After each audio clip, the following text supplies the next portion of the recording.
It's time to get nerdy, y'all. A little bit of gaming history for you.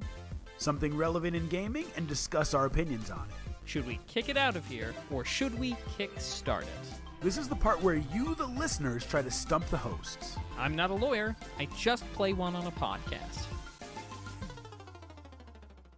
Ladies and gentlemen, lads and lasses of all ages, welcome to the show. It is Monday, March 2nd, 2026, and it is time to get nerdy. Welcome to episode 371 of Two Nerds in a Pod, the nerdiest gaming podcast in the multiverse. I am Mac, and I am joined by my friend, my comrade in gaming commentary. He's not just the first option, he's also the best option. He's not just a standout guy, he is the Mr. Nice Guy. And for the next hour, we are going to cover topics ranging from news, history, trivia, lawsuits, and everything in between as they relate to our favorite pastime of video gaming. But first, Mr. Nice Guy, it's been a couple of weeks. How you doing, man? It's been a couple of weeks, and I'm doing very, very well, man. Had some work travel last week, so I could not do the show. But things have been good, man. Been getting back into the laser tag thing and loving it. Got lots of friends that play, meeting new cool people. So having fun with that. And just living the dream, man. Playing some video games, eating some good food. My wife and I went to this phenomenal restaurant last week. I got to tell you about this. Tell me more. It is the best pizza in Milwaukee. And actually, one of the pizzas they serve there is the best pizza in Wisconsin. And it's called San Giorgio. It's wood-fired, 900-degree oven. We were lucky enough to have seats right at the bar or at the oven. So we were watching them make the pizzas. They put these pizzas in. They're done in 30 seconds. Phenomenal pizza. We had meat, cheese, honey, hot honey. And I'm not doing it justice, but like the waitress told us, because it was our first time, she says that the Italian government has like authorized this restaurant to make like official Italian pizzas. And I don't know what that means, but my taste buds were dancing as I ate this pizza. And I went in with low expectations. Like, I know it's high reviews. Who knows how good this is going to be. Absolutely amazing wood-fired pizza, man. Awesome. That sounds fantastic. And I am most shocked by the speed with which those pizzas were coming out, because that sounds insanely fast. Yeah, they say good things come to those who wait. When it comes to wood-fired pizza, get it in, get it out, get it in my mouth, right? So they did a phenomenal job. Great service, great food. It was fun. What is new with you, sir? What you been up to? Oh, not much. My spouse had surgery, so basically just trying to keep things low-key. Been watching watching a lot of some good programming and playing some video games, which of course we'll chat about later. Yeah, just making some good things and, spending time together. Good. So that's kind of it. Very, very low stakes. Love it, love it, love it. Well, Mac, on that note, I say we do what we do best. We do what the people came to hear, which is talk about video games. What do you think about that? Absolutely. Dude, what's new in video gaming? So much. And thank you, everyone, for tuning in to episode 371 of Two Nerds in a Pod, nerdiest video game podcast in the galaxy. Mac, let's start by talking about one of my favorite, if not my favorite, gaming handhelds. The Analog Pocket? The Analog Pocket. Do you have stuff to say about it, too, later on? No. No, he says, meaning yes. But I did hear that they're getting a restock. They are. They are getting a restock. And let's talk about the details around that and how the world is affecting that restock. This is on Kotaku.com, written by Ethan Gack. Here is what he writes. It's part of an article about multiple things. But he writes, the Analog Pocket, which uses FPGA tech to run old Game Boy and GBA games at the hardware level instead of emulate them, was $200 back when it was first announced. Then it got bumped to $220 when it shipped in 2021. Now, after years of new versions that sell out super fast, the device is back in stock again, but costs $240 as component prices rise. Analog isn't the only retro vendor raising prices. AYN announced over the weekend that its Thor and Odin 3 will be going up in price too, due specifically to the AI-fueled memory crisis. Our DRAM and storage supplier has officially confirmed that starting with February orders, DRAM, am I saying that right? DRAM, Mac? Yeah? Mhm. And storage costs are increasing. Based on the information we've received, memory pricing pressure is expected to continue for approximately the next year. In addition to ongoing memory shortages and price increases, we're also facing increased exchange rate volatility and other material cost increased, etc. The hardware maker revealed on Discord over the weekend. Mac, I guess let me start by saying anyone who doesn't have an analog pocket, if you have even the slightest interest, it is the handheld that is my go-to, and I'll talk about that in a minute. But Mac, is this legit when it comes to analog specifically, or did they just want to raise the price? They've been doing this for a while. Some say they're money hungry. Different editions, different textures of analog pocket. What do you think, man? We know that this would not be the first time, and it won't be the last, that people raise prices, claim that there's an issue that's forcing them to raise prices, and, using it just as a smokescreen.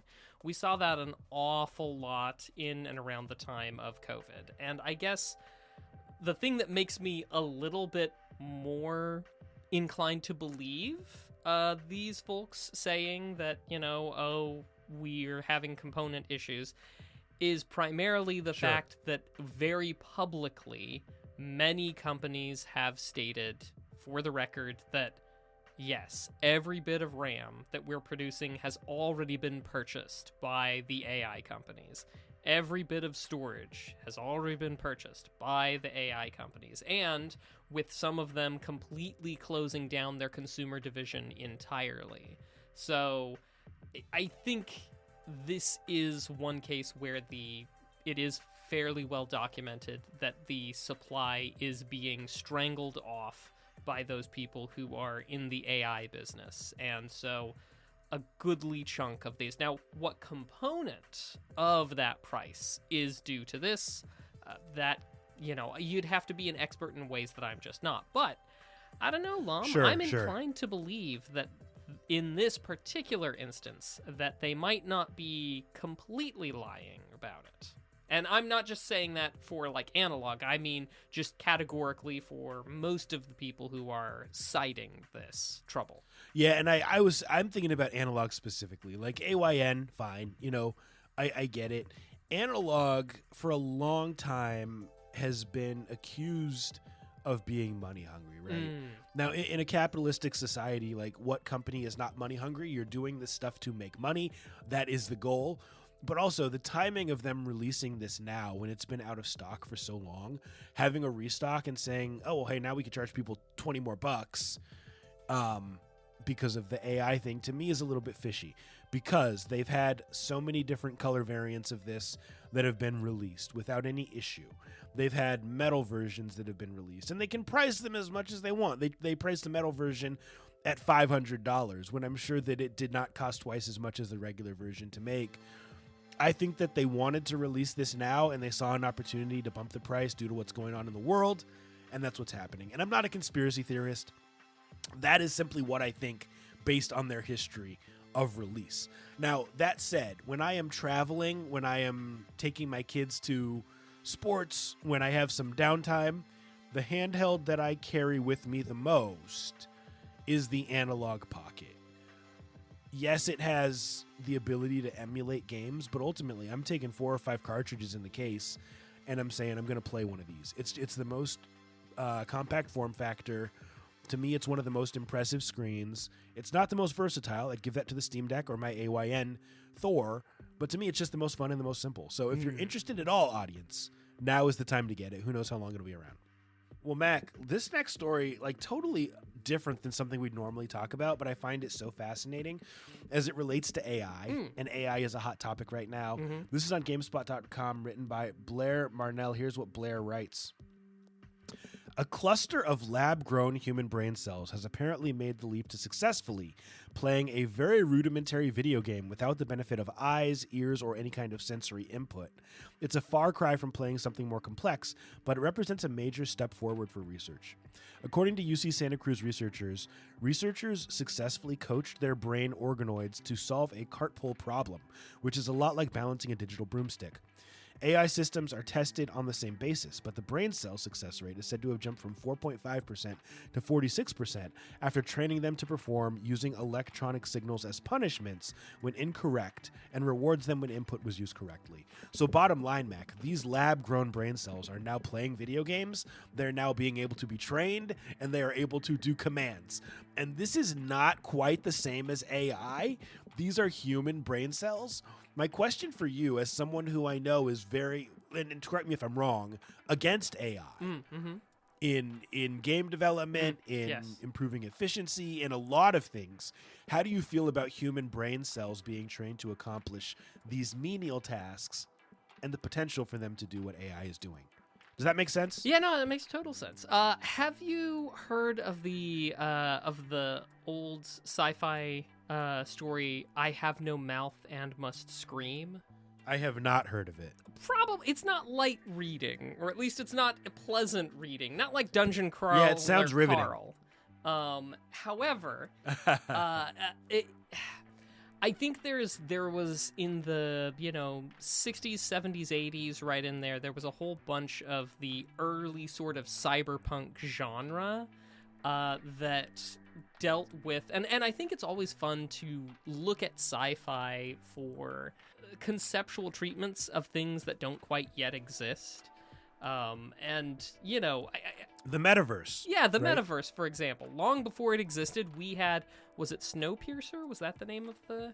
Snow Crash. Snow Crash, Yeah. that's the one. We had books like Snow Crash and such. And in some cases, we also have situations like books like, Don't Create the Torment Nexus, and then Elon Musk deciding that we need to make the Torment Nexus.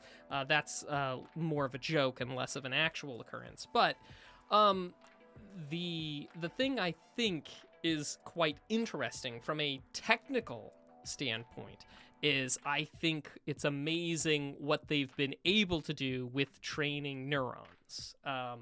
And some of the best work that people have done with respect to computer programming has very much been basing things off of neural networks for strengthening pathways and relying on those same sort of things. There is something there. There is an interesting and exciting new science there.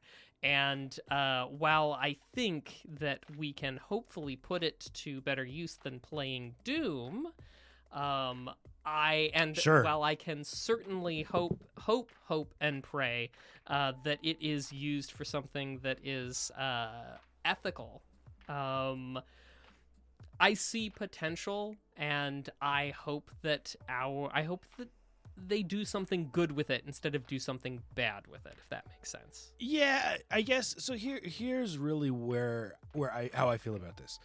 I'm not against AI.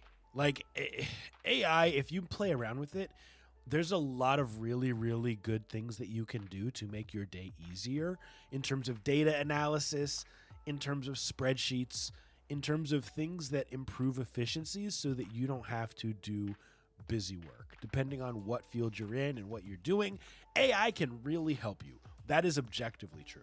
Ethics aside, right? Taking jobs aside, like if you have a big chunk of data and you don't want to manually type it up, you can put it into ChatGPT and ChatGPT can organize it for you. And to me, that's a great thing.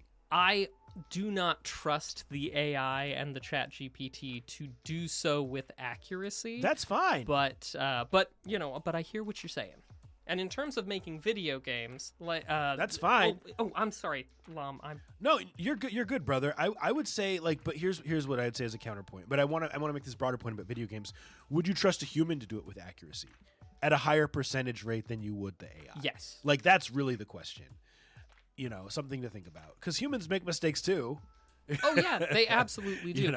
But one of the things that I think is particularly important that is reflected very much so in the research of something simple like computer programming, where in the studies they've found that in order to put code out there that it does not make you to have the AI copilots. It does not make you faster. It makes you about 20% slower overall. You just as a computer programmer wind up... To do what? Oh, to program with AI assistance to like write write code.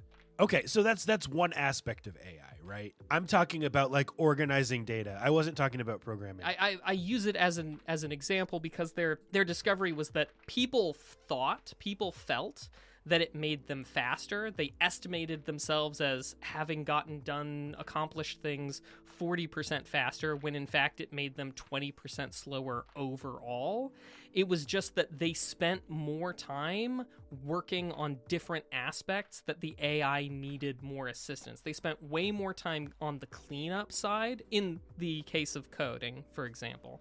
They spent so much more time on the cleanup side, but that's a side that they usually never have to spend any time on, because their cleanup of the code is so much faster because they're the ones who built it from start to finish. So when it goes wrong, they know where it is. They've done all the upfront work. That is absolutely not true. Okay. That is absolutely not true. Okay, because games still ship with errors. Oh, sure. No, right? no. So if that was not the case, we would not need day one patches. No. Anything. So Lom, I am talking about a specific bit of research, and I'll find it. I've mentioned it before, probably 5 or 6, maybe even 10 episodes ago, and that was sort of where the research wound up on it. And I get that it does, and it can fill in, like the AI can help you do a lot of things that might make things quicker. I'm just very skeptical of its ability to actually cut down the amount of time, as compared to, especially when accuracy is concerned, as compared to if you were doing the process yourself. I think it just offloads what you need to do to a different aspect of the workload, so you more feel like it's saving you time than it in actuality saving you time.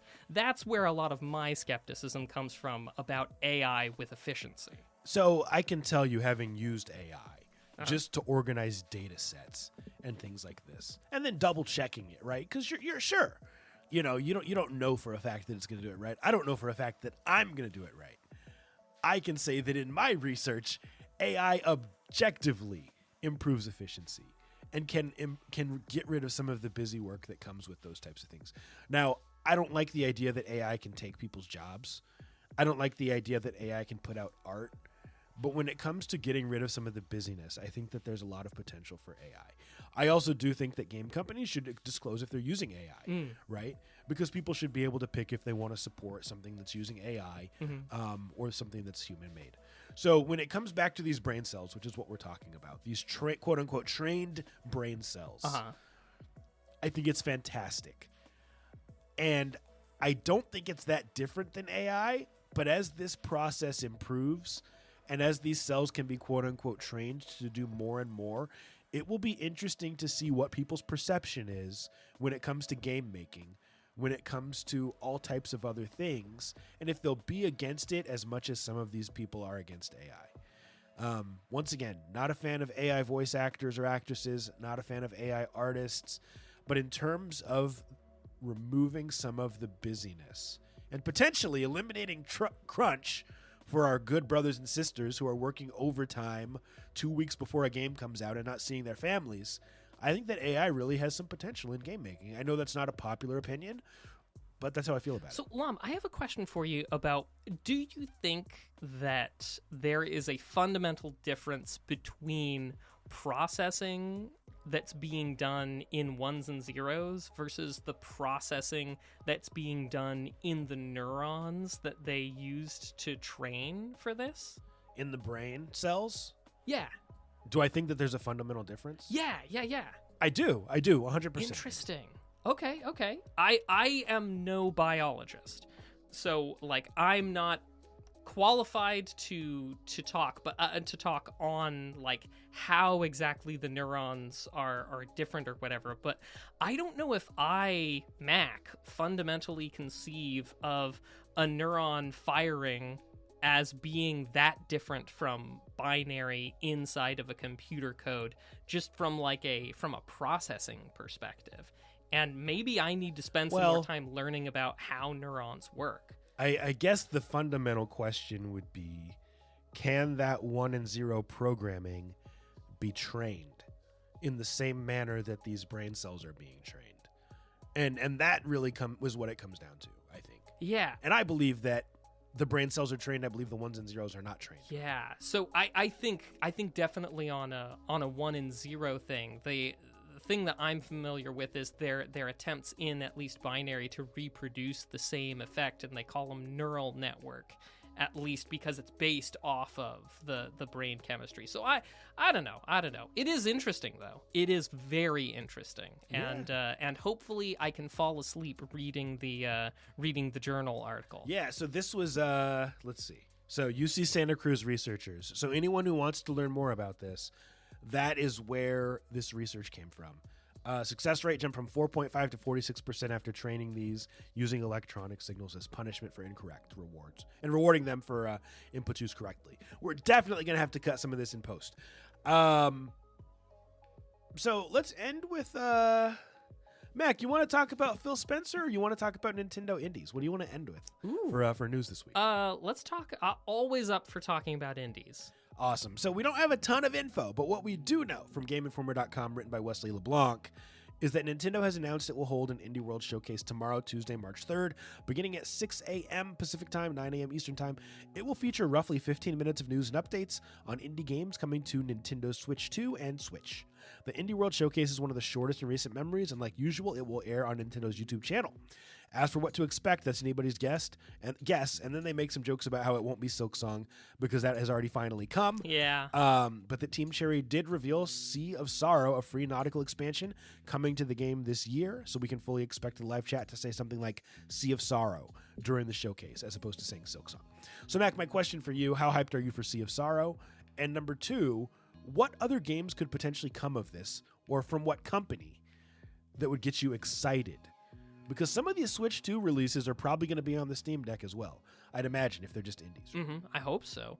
The thing of it is, Nice Guy, there are very few indies that I am really looking forward to, but I'm always keeping my eye open for some indies, just to wow me. And consistently, the indies do. I'm primarily excited, though, about Nintendo doing an Indie World Showcase, because obviously Nintendo's got so much market power and they are so very listened to by the game, by the gamers in general. So I feel very thrilled about the indies that will be getting a bigger microphone as a result of the Indie World Showcase. I think it's fantastic. I don't know what to be excited about. Now, to Sea of Sorrows, though, I'm very hyped for it. I kind of have no concept in my head of what being Hornet on the high seas looks like. Right. But I'm excited to find out. Yeah, I'm gonna have to dive back into Silksong and remember how to play it. Just because it's been a minute. It's like a bike, you never forget. But yeah, I'll remember how to play, but will I be able to beat any of these bosses? We'll see. So yeah, I'm hyped for that. Probably 8 out of 10 on the excitement scale. In terms of indie games that I'd like to see, I've been waiting for Mina the Hollower for a while. Oh yeah, I think it's close. I think I've heard some rumblings about it being close. Did you kickstart it, Mac? It was supposed to release on Halloween, and then they pushed it back. They delayed it with no release date. Did you kickstart that? I did. It was a game that we were very excited about back in the day.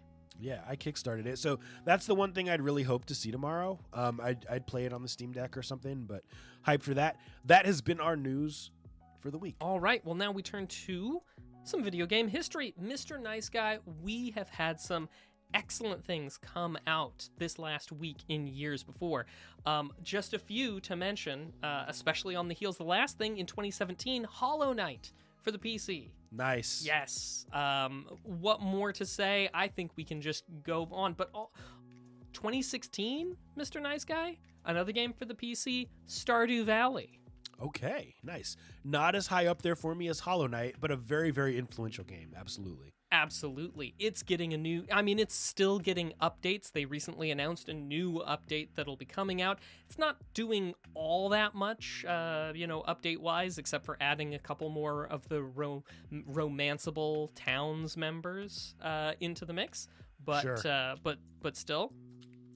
Mr. Nice Guy, one other game, and then a couple of interesting other things to add. I have to mention it, released in 2010 for the Nintendo Wii, a little game called Mega Man 10. Naturally, always have to mention the Mega Mans. But Nice Guy, let's dive into something a little bit more behind the scenes. 2007. Okay. We had the death of the Nintendo Power cartridges. Now, you probably remember the Nintendo Power magazine, Mr. Nice Guy, but do you remember the Nintendo Power cartridges? I don't. Is it related to the Satellaview in any way? No, but I appreciate where your head's at. That's some pretty good thinking.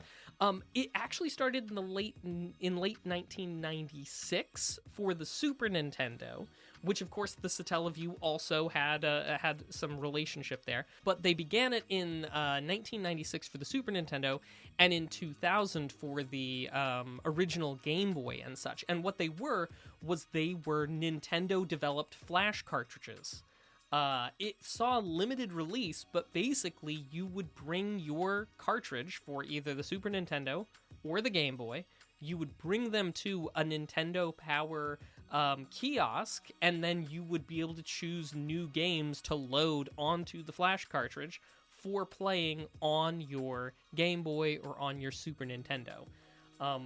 Obviously, it only lasted for about 7 years, or 11 years in the case of the Super Nintendo ones, and it didn't see, unfortunately, a release outside of Japan, I don't believe, which is a real shame. But I mean, I can imagine how it would go instead of going to buy the new cartridge, going instead to buy the digital download from the kiosk and take home.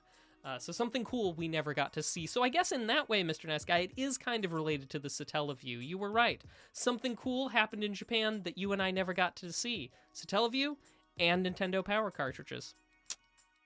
Love it. Love it. Well, one last one, Mr. Nice Guy, that deserves recognition. In 2012 is when we saw the launch of the first Raspberry Pi. The powerhouse of the retro gaming community for us to make use of for all our retro, mini retro gaming needs. And of course, Raspberry Pi still going strong on new iterations to this very day. But yeah, Mr. Nice Guy, that's what I had for gaming history this week. It's kind of funny because, like December, November, right in there. End of the year is very big, I feel like, on a lot of the big game releases.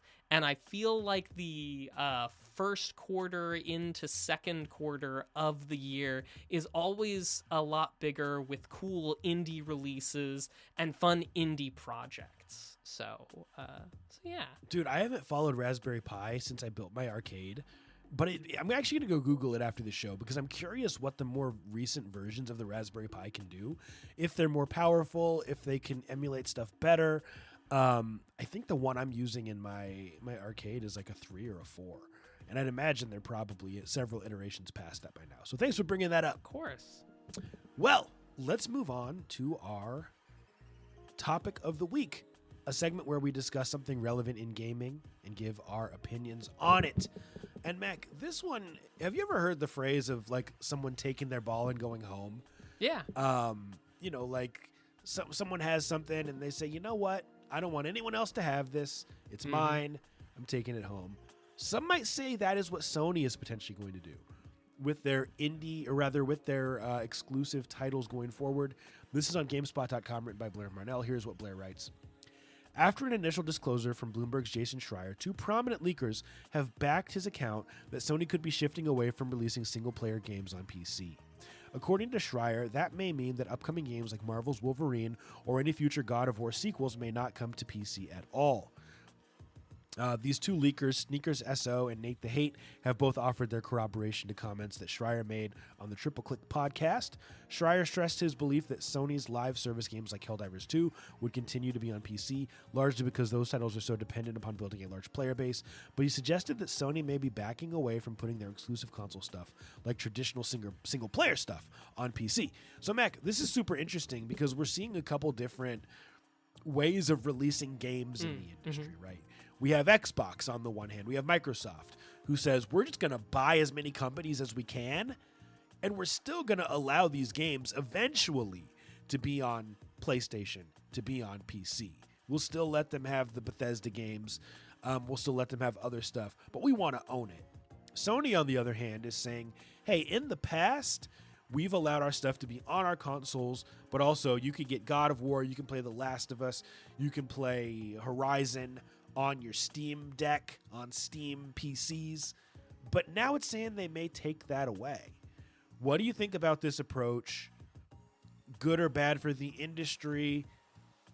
I'd love to hear your thoughts, man. You know, I'm not so much concerned whether or not it's good or bad for the industry. I'm concerned whether or not it's good or bad for you and me as gamers, Mr. Nice Guy.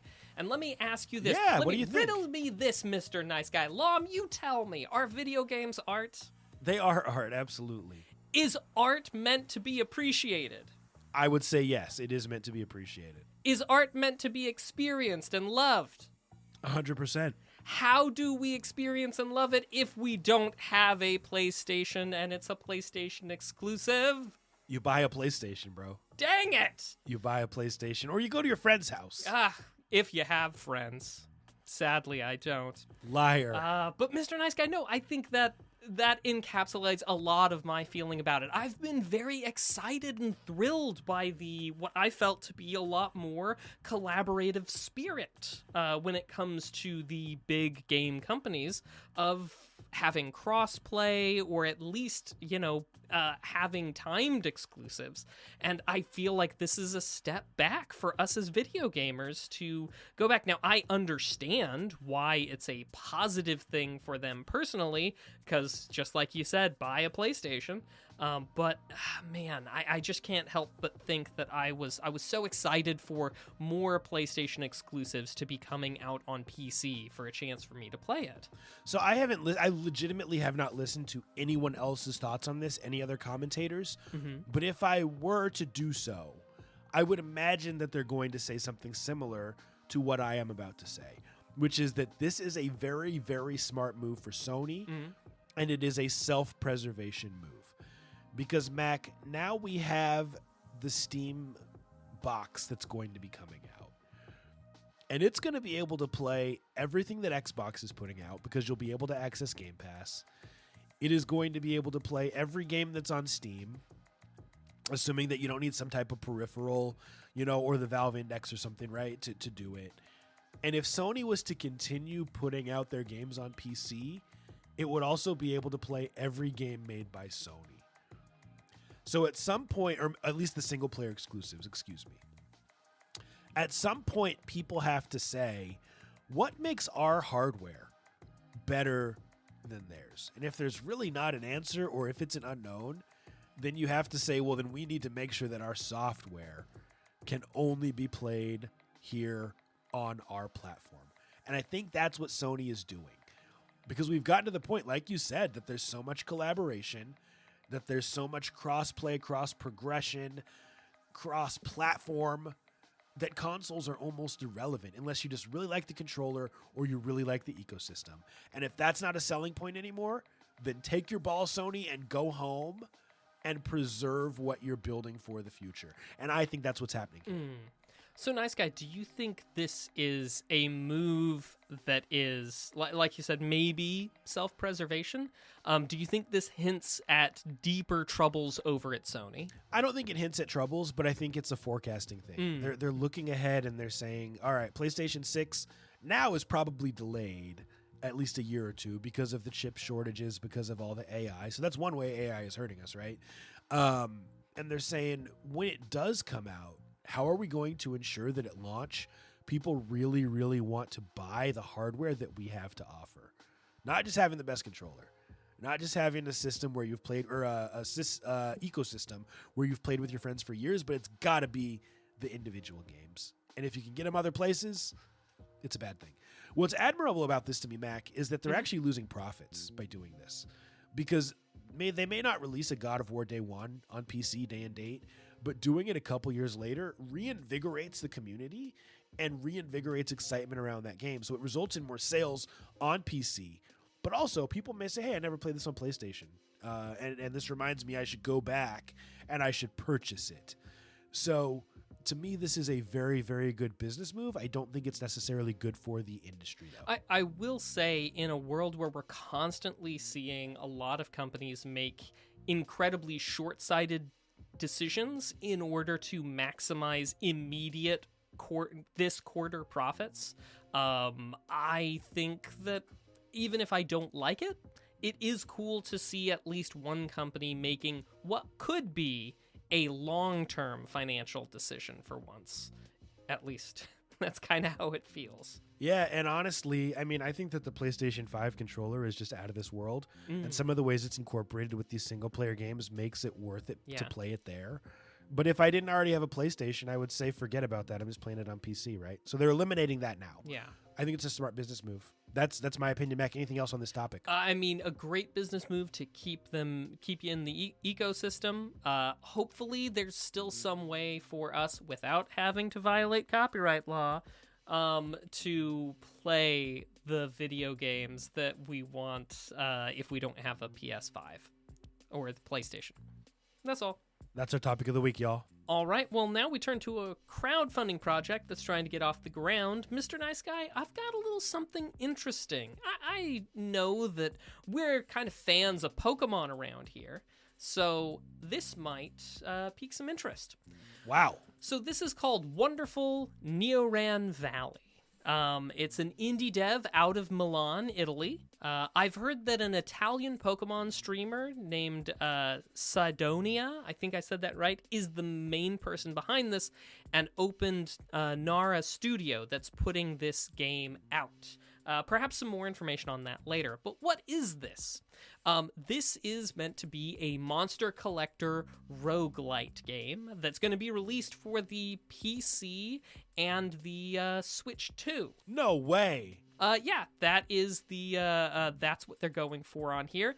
Now, to get the bare minimum to get a copy of the game would be €20, or that's about $24 US, and the expected release date is to be March of 2028, so a couple of years out.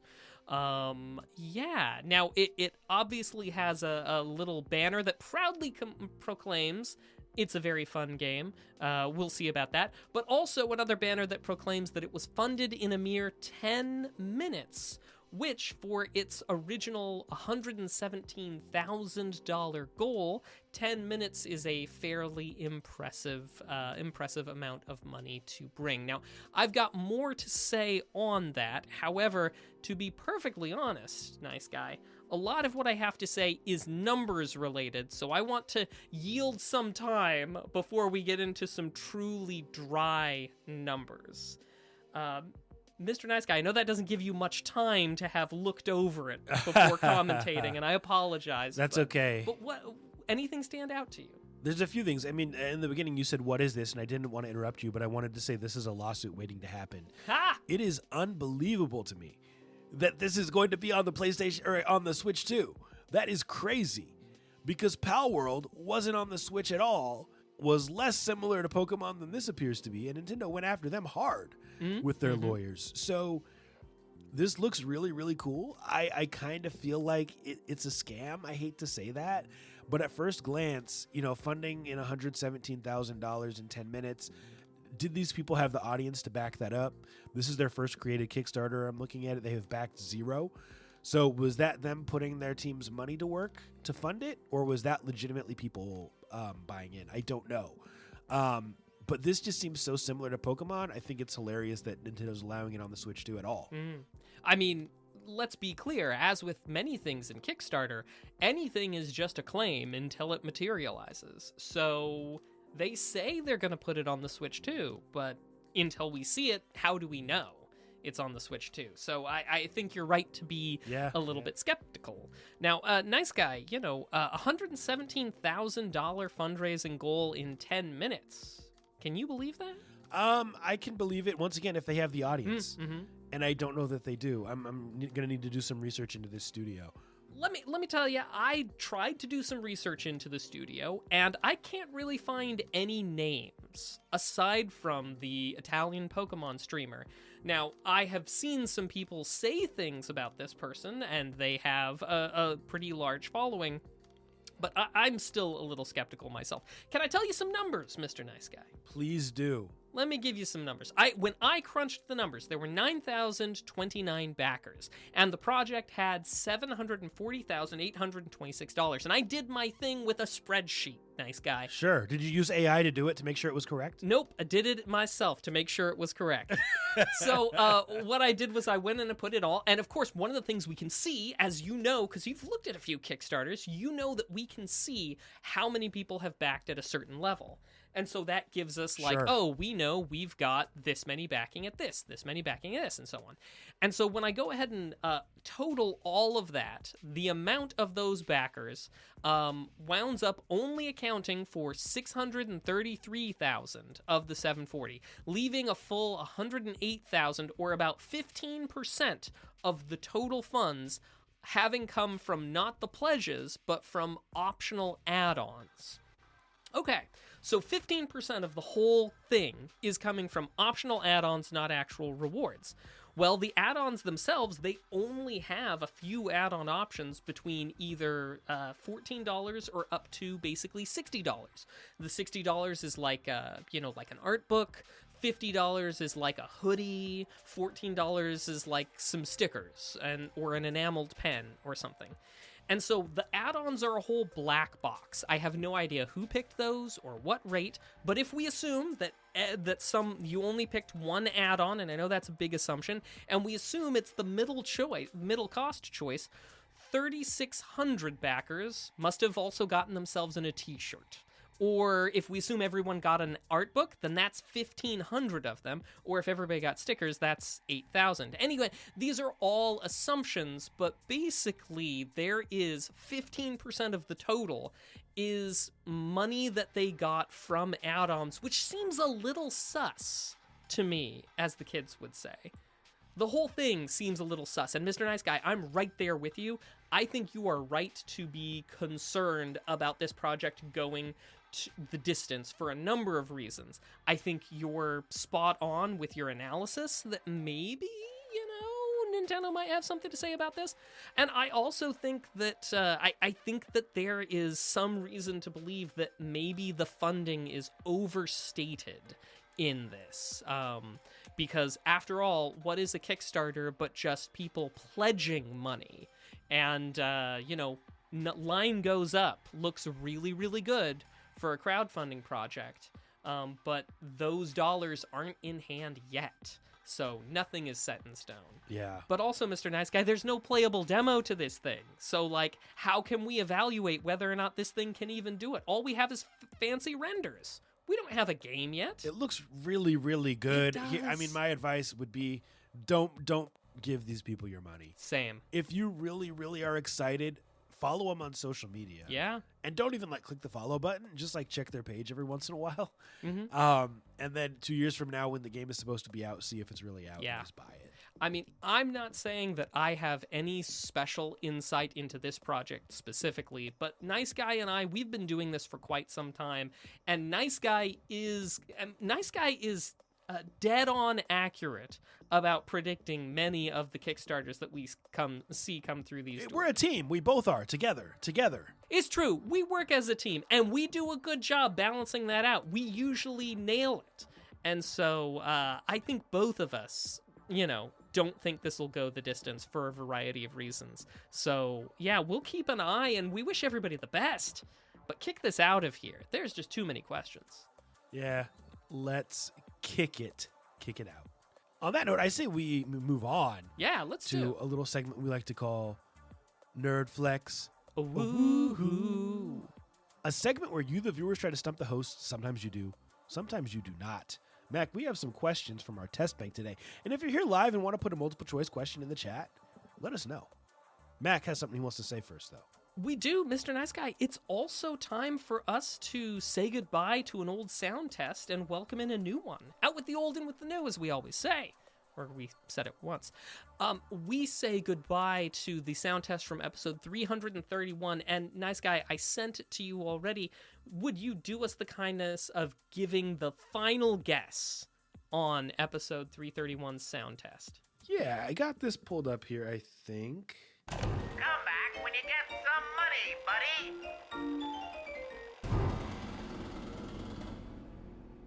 Wow, what game could that be from? Something where there's a carnival game or some type of... I'm going to go with like Roller Coaster Tycoon. Solid choice. But Mr. Nice Guy, I am sad to inform you that it is in fact BioShock 2. Interesting. Yes. BioShock 2. I should have played through it all the way. Because it's been so long, but I seem to recall that that there was also the Circus of Values. I seem to recall it also being in BioShock 1, but that specific voice thing came from BioShock 2. So, yeah, and now that we've said goodbye to that one's no longer claimable. Now this new one for episode 371. All right, good luck and claim your prize by correctly identifying it. Nerdflex time, yeah? Yeah, let's do it. So, Mac, we're going to the trivia test bank to start. And this first one, not one that we've done before. Special round. Name 2. It says name 2. Yeah, well, at least 2, yeah? At least 2. 2 tower defense games, Mac. Okay, so I can think of a couple of my favorites. I really like Gemcraft. That's one. And I can't think of any right now. really, I'll be honest none. with you. Okay. Well, I can think of one. I can think of like Dungeon Defenders. Yeah, 100%. Let's see. Creeper World. That whole group of games. That's all tower defense. Bloons. Was it Bloons TD? For the TD stands for tower defense. Yeah, it was. That's all I can think of at the moment. I'm sure. Well, that's 2. I'm not a big tower defense guy. So here's what we got. Wow, okay, all the ones you named. Bloons, it says balloons on here. I think it's meant to say balloons. Bloons, TD, Creeper World, and Gemcraft. That's the 3 that it has on here. There's a lot out there. We don't hate tower defenses. If you're into them, let us know some more. All right, next question. Okay, JRPG question. What is the PlayStation sequel to Chrono Trigger called? I think I know the answer here. I'm not 100% sure. I definitely know the answer. Is it Chrono Cross? Yeah, 100% Nice Guy. Boom. That's easy. That's an easy one. All right, we're 2 for 2. Let's do our third question of the show. It's a Zelda question. What song must Link play to summon the great fairies in Ocarina of Time? I have no idea. Do you know the answer to that one? I'm pretty sure it's Zelda's Lullaby is what it's called, but if you want to be technical, it's like the Hyrule, it's like the royal family song or something like that, but she calls it her lullaby. Anyway. Okay, let's see what the answer is, because I don't have any idea, so I trust you. Yeah, it is indeed called Zelda's Lullaby. You didn't have to get so technical, Mac. Very simple. Dude, we went 3 for 3. It's been a minute since we went 3 for 3 on this. So, well done. And that's been our Nerdflex for the week. All right, well, now we turn to a little bit of legalese. Legalese. As you know, I'm not a lawyer, not here, not in the UK, not in space, but I do know a little bit about some things. And what I do know is that this week, Mr. Nice Guy, we heard about some interesting claims. This is a developing lawsuit, Mr. Nice Guy, and it is in the United States, and it relates to loot boxes. What is a little bit different, though, is that it's not people suing a game company because, our son spent so much on loot boxes, but rather this is a whole state suing Valve because loot boxes are gambling. It's a class action, it sounds like. Well, no, this one's being spearheaded by the state itself, by the State Attorney General of New York, Letitia James, against Valve. Now, Nice Guy, obviously, what we have currently is we have the suit, and I've got a couple tidbits that I'd like to just read about the various claims. But Nice Guy, I was curious about what you think about loot boxes generally, and whether or not you consider them to be gambling. Like, really, this comes down to what your definition of gambling is. Mm-hmm. And I think that one of the most simple but not fully accurate definitions is trying to get something for nothing, which is not 100% accurate, because sometimes there is skill involved in gambling, right? It's a game of chance. You can do things to improve your odds. Yeah. And so if that's the case, yeah, it's a gamble going for loot boxes, right? Yeah, then again, but not all things that are clearly gambling, or that I think most of us agree are gambling, like the one-armed bandit, like the slot machines, definitely gambling. No skill involved in that, unless I deeply misunderstand the nature of slot machines. Yeah, so I guess my answer, and this is going to be a lame answer, yes, it's gambling, but not in the traditional sense. I don't think that they need to be regulated to the same extent that slot machines do. But I do, or that you need to be 18 or 21 to do it. But I do think it's gambling to a certain extent. Yeah. Obviously, the New York may or may not, in this suit, may or may not be in line with our personal perspectives on loot boxes, on gambling. But they do make some interesting claims about loot boxes, specifically with respect to Valve, that are interesting, and things that, because I'm not in that sphere, when reading through this was the first time I had seen it. Now, I'm not going to focus too much on their claims, like claims number 4, which is subtitled "Valve's loot boxes pose the same dangers as casino gambling, especially for children." Because I think that very much is a sort of... I think that's going to be a back and forth commentary, expert witness, and all that. We'll hear more about that. But one thing that I think is a fairly well put forward point here in this suit, or in this complaint, but not something I had seen before, is their talk about how Valve's virtual items have value. And this is part of their build-up to why it's gambling. Interesting. Because if it doesn't have value, how can it be gambling? Yeah. And they kind of do this thing where where Valve is sort of hoisted by its own petard, as they like to say, where they talk about how Valve has built its platform to enable people to sell virtual items that they've won on the Steam marketplace. And they also go to lengths to show you, like, what price histories are like, how much money you can get for this item, this cosmetic item that you won in a loot box, how much money you can get for it now versus how it's been doing in the past. And they very much show this as a sort of proof positive, or a thing where we can be like, hey, Valve acknowledges that the digital items aren't valueless. If they thought they were valueless, then Valve would not go to such great lengths to convince you of the value that they have, to set up a whole marketplace. And it's one of the things that I actually, have to sheepishly admit, I had never really thought of before. It had never registered in my mind until reading through this in it, and I have no idea where it's going to go, Mr. Nice Guy, but I think I wanted to share with you and share with everybody else that Mac learned a little something about gambling and loot boxes and stuff today, and now that cursed knowledge I bequeath on to you. Appreciate that.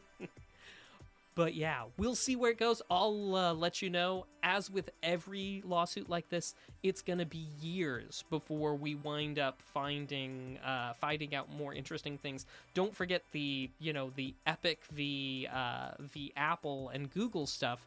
That took 3+ years or so to get to the end of the road on that and find out. But this is at least the beginning, and it's a little bit of legalese. There it is. Love it, Mac. Well, hey, before we go, thank you for tuning in, everyone. We appreciate you for listening every week. And we want to leave you with what we're watching and what we've been playing, Mac, because we're always looking for cool stuff, and we want to share the cool stuff we've been doing. So, Mac, what have you been watching and playing over the past couple weeks? I have been watching a lot of Abbott Elementary. Have you seen that show? Dude, it's so funny. It's so funny, dude. It's a great show. I started watching it, last week, being absolutely demolished by having all of my foibles exposed in the character of Mr. C is absolutely my fate. I feel maligned when I watch Abbott Elementary, because how dare you make fun of me in such a pointed, brilliant way? Every single character flaw that I have fully on display in this one singular person, and I feel seen and not in a good way. No, I love the show, Mr. Nice Guy, and I have just been consuming it. We've been watching it, and yeah, I'm excited for just hit season 3, excited to get farther in it. So that's why I've been watching almost exclusively. As for playing, I started up and beat Viewfinder recently. Nice. Had a great time with that. If you liked Portal, I think you will love Viewfinder. Different, but has so much in common. And yeah, that's what I've been into. Nice. And a certain post-surgery spouse has been reading a copy of Dungeon Crawler Carl that I just happened to have kicking around my house. So, and is loving it. Anyway, what about you, dude? What have you been into? I was gonna say, what's your spouse's honest opinion, but you already answered the question. So, it is a very, very good book, and without going too much into it, I think politically has a lot of really cool messages, as well in that book. So check that out if you like that type of nerdy stuff. As far as watching and playing, so one game that I've been playing a decent amount this past few days is Marathon, which, as you know, all of you who are listening probably know, that is Bungie's new looter shooter, extraction shooter that will be launching on the 5th. And it was in beta this weekend, played that, had a good time with it. Don't know if I'll pick it up. A little bit too bright for me, and I like Arc Raiders, but good game. I think it has a future, and more stuff in the space means more competition. So check that out if it's your thing. As far as watching, Mac, still doing the Stranger Things watch through with the family, and we are now on season 4. I haven't seen season 5 yet, believe it or not. So rewatched it, excited to finally watch season 5, and that'll be it. And Mac, why don't you take us home, my friend? All right. Thanks, everybody, for coming out to the show, for helping make episode 371 what it was. We appreciate you being here and hope that we will catch you next week, whether that is listening to us after the fact on whatever podcatcher you have. Please rank us highly, or here for the live show at twitch.tv/2nerdsinapod on most Mondays at 7 p.m. Pacific, 9 p.m. Central.